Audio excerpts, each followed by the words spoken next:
Okay. Any requests? Oh, are you like a sermon jukebox? Yeah, I'm a sermon jukebox. Hand it in. Throw All it. right. What is the secret in life to living delightfully while doing the deep and meaningful work that you were born to do? Okay.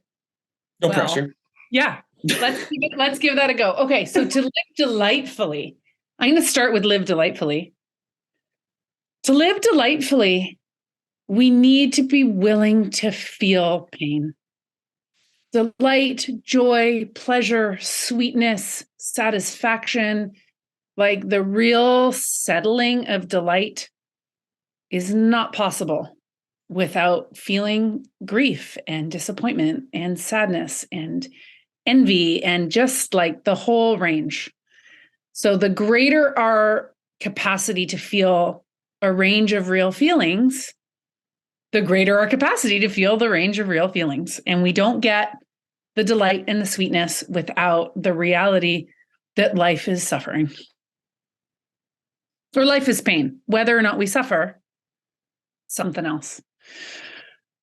And the second part, what was the second part you said? Like, do or live our life's call. So here's what I think about that. It evolves. We evolve. We need to stay awake. Staying awake is hard, particularly in this like Western culture with the place we're in on the planet. There is a lot that can distract and numb us out and reveal tragedy and pull us into things that aren't ours. And I think one of the ways for us to best stay in true alignment with our life's work, with our calling, with what we're here for, is to do the work of knowing what's really ours to do. So what I mean by that is discerning what's not ours to do. And what's not ours to do is often a lot of the shit that we think we're supposed to do, which can include parental, cultural, institutional expectations, things that are handed down to us, things that we take on because we know if we do them, we will be safe or secure or belong or soothed in some way. And so we form these identities and form these belief structures of who and how we're supposed to be. And I think that part of our work is determining what's actually true about those things for our soul and what is not. And that is a lifelong journey. And most of us will see cycles to the patterns that repeat, that come back, the same ways that we try to get love or appreciation or safety or acknowledgement or security or success. We have learned ways. And part of our responsibility is to unlearn what doesn't honor who we truly are and doesn't honor our soul and doesn't honor those that we're here to love and lead and be in connection with. And there's lots of paths to doing that. And our responsibility and our joy and our opportunity is to find our own unique way to do that.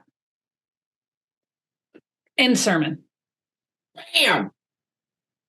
It's a delicious, spontaneous sermon. Well done. You've done this before.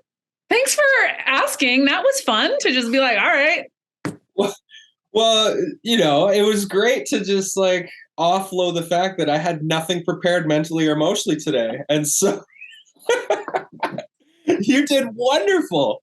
Oh, thank you. That was beautiful. Does anybody want to riff on what Shayla just shared? Anybody want to questions, comments, thoughts, your own internal musings. So it's I mean, this is why we're here. This is why we're in the whole Creators Club thing. Is like we're all here to do this life's work that's calling us forward and to live from a space of delight while doing it. Easier said and dreamt than done, but it is possible. Yes, I would like to say something to it. Chayla, I felt like you were speaking to me and just my life and where I've been. And that's exactly what I've been doing, just trying to figure out who I am outside of how I've been raised, conditioned, programmed, society. And I've been trying and just letting go of whatever guilt that I've had and trying to find my voice and stick with my beliefs and not, feel guilt about how I feel and how I think and how I approach life. And that's been my process. And I'm in a fantastic space right now because of it. And I also would like to say, when you asked me that question a few weeks ago about what are my needs, that was the exact question that I needed to hear. And I sat with that and I've been with that and I've made a lot of life changes because of reflecting on that. And I've made major life decisions and changes. And I feel a mega weight lifted. So much so that this morning I woke up and I was dancing because I was just happy with where I am in my life right now because it's been a lot. Wow. So Portia, congratulations. Thank you for sharing that. I'm really moved. Beautiful. Yeah. Thank you. I love hearing that.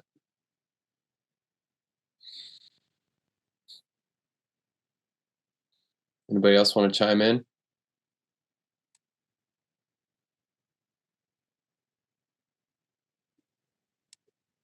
It kind of makes me think of that it's a journey, really. Where maybe what you start, what you think you want to do, what you think your calling is, can evolve over time. And as it feels for me, like as that evolves, you also get to know yourself better. And what do you really want? What are you driven to? So the two are so connected. Mm-hmm. What you want to do, what you're meant to do, and who you are. And it's interesting to find that out throughout this process, like pretty cool. So just a thought. I love that. This like interdependent relationship between who you really are and what you're called to do and how they both, you grow together. Cool.